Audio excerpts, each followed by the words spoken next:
आज है 18 नवंबर 2025 और 18 नवंबर 2025 के डेटा के हिसाब से आज मार्केट ने कुछ खास परफॉर्मेंस नहीं किया। सेंसेक्स 50% नीचे गया, निफ्टी 50 भी कुछ खास परफॉर्म नहीं किया। बैंक निफ्टी चेंज होता हुआ नजर आ रहा है, निफ्टी आईटी आप देख ही सकते हैं। स्मॉल कैप भी आज डाउन रहा। और अगर हम सेंसेक्स को उठाकर बात करें तो साफ नजर आता है सेंसेक्स आज सुबह मॉर्निंग में 300 से 400 पॉइंट नीचे खुला और निफ्टी 50 भी 100 से लेकर 130 पॉइंट नीचे खुला। अभी निफ्टी 50 हमें देखने को मिल रहा है 0.26% डाउन और जो सेंसेक्स है वो देखने को मिल रहा है 0.19% डाउन। 5 ऐसी खबरें निकल के सामने आ रही हैं जिसकी वजह से मार्केट में ये डाउनफॉल देखने को मिला है। इन पांचों में से पहली जो सबसे इंपॉर्टेंट बात है वो है प्रॉफिट बुकिंग। हम बहुत अच्छे से जानते हैं कि भाई पिछले 6 दिनों से निफ्टी 50 अच्छा परफॉर्म कर रहा था, नॉन स्टॉप मार्केट ऊपर चल रही थी, सेंसेक्स भी 1700 पॉइंट प्लस में था। तो कहने का मतलब ये है कि भाई लोग अब प्रॉफिट निकाल रहे हैं, प्रॉफिट बुकिंग चल रही है। तो पहला तो रीजन ये है। दूसरा जो सबसे बड़ा रीजन निकल के आ रहा है वो है अमेरिका का डर।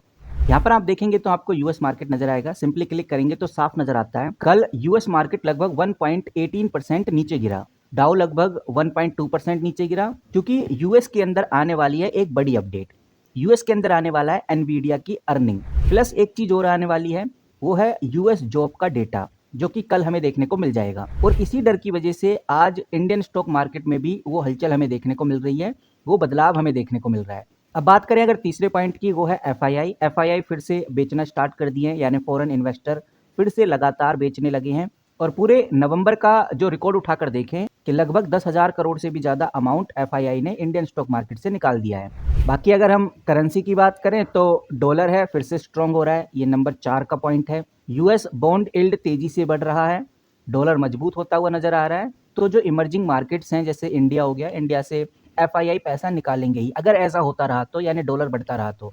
सेक्टर वाइज अगर हम देखें तो जो मेटल सेक्टर है इसके अंदर टाटा स्टील आज हमें गिरता हुआ नजर आया। फिलहाल अभी टाटा स्टील तेजी से बढ़ रहा है, लेकिन ओवरऑल 2 से 3% का डाउनफॉल आज टाटा स्टील ने किया।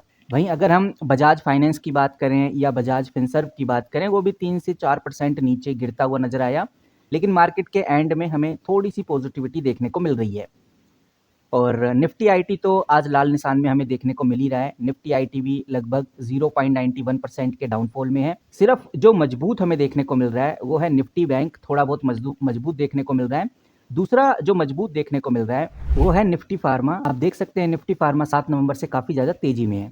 तो फिलहाल ओवरऑल कहें तो सिर्फ फार्मा ही है जो थोड़ा ठीक ठाक चल रहा है। कुछ पॉजिटिव बातें भी हैं, सारा नेगेटिव नहीं है। जैसे डीआईआई है, जैसे म्यूचुअल फंड्स है। म्यूचुअल फंड्स ने कल भी 1400 करोड़ की खरीदारी की, वो मार्केट में सपोर्ट कर रहे हैं।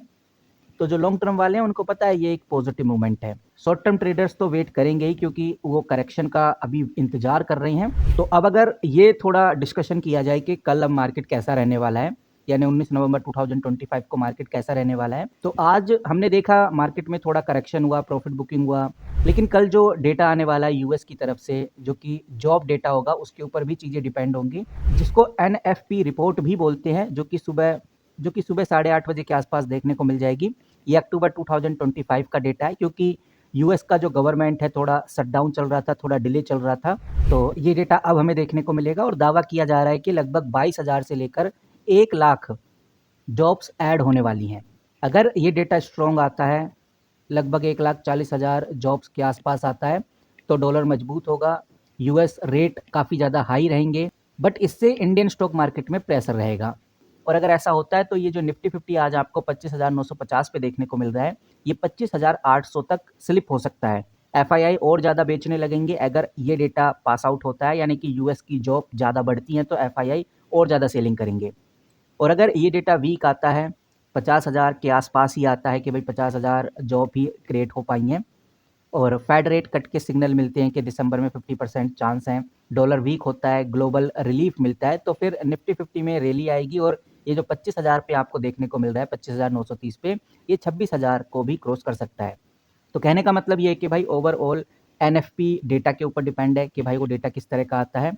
और ग्लोबल लेवल पे जो सबसे इंपॉर्टेंट जो मोड हमें देखने को मिलेगा वो एनवीडिया का है। देखते हैं कि एनवीडिया का डेटा किस तरह से निकल के आता है, क्योंकि एनवीडिया के जो क्वार्टरली रिजल्ट आने वाले हैं, जो अर्निंग आने वाली है, इसके ऊपर पूरे यूएस मार्केट का फोकस रहेगा, क्योंकि ये कंपनी एआई बूम किंग है। और अगर डेटा कुछ खास नहीं आया, कुछ मिस हुआ, तो टेक्नोलॉजी सेक्टर में हमें सेल ऑफ देखने को मिलेगा और इससे एशिया मार्केट भी गिरेगा।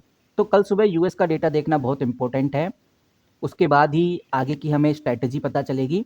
और यूएस के ये जो दोनों इंपॉर्टेंट डेटा हैं, एक तो एनवीडिया की रिपोर्ट और दूसरा ये जो एनएफपी का जो डेटा आएगा, ये आपके साथ मैं ज़रूर शेयर करूँगा। अगर आप चाहते हैं कि मैं शेयर करूँ आज रात में ही, तो कमेंट में आप यस ज़रूर टाइप करिए। फिलहाल overall Indian stock market US के मार्केट के ऊपर टोटली डिपेंड करेगी कि कल क्या होता है, और अगर इसके बीच में कोई बड़ी अपडेट आ जाती है, गवर्नमेंट की तरफ से कोई बड़ा ऑर्डर पास आउट हो जाता है, तो वो अलग बात है। तो देखते हैं कि भाई आगे क्या होता है। फिलहाल इस वीडियो में इतना ही, मिलते हैं किसी नई वीडियो के साथ, तब तक के लिए take care and good bye.